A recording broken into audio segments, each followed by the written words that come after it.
नाजरीन, आपको आगाह करें लाहौर से, जहां हमारे नुमाइंदा खसूसी बिलाल बलोच के मुताबिक मंशियात का इस्तेमाल तालीमी इदारों के सरबराह और वालिदैन हो जाएं होशियार।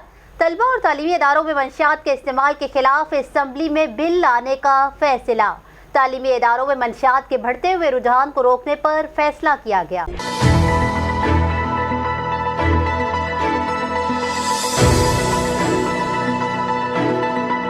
कंसल्टेंट इंसदादे मंशियात मुहिम सैयद जुल्फकार हुसैन ने कहा कि जिस इदारे और हॉस्टल में मंशियात का इस्तेमाल पकड़ा गया, इदारे का सरबराह जिम्मेदार होगा।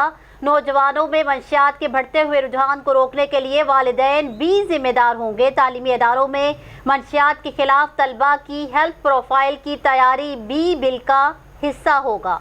सैयद जुल्फकार हुसैन ने बताया कि नौजवानों में 5 सालों में heroin, cocaine, crystallise, LSD, STC, चर्स और इंजेक्शन का इस्तेमाल बढ़ा है। लाहौर शहर में 27 अक्टूबर से मंशियात के खिलाफ भरपूर आगाही मुहिम शुरू कर रहे हैं।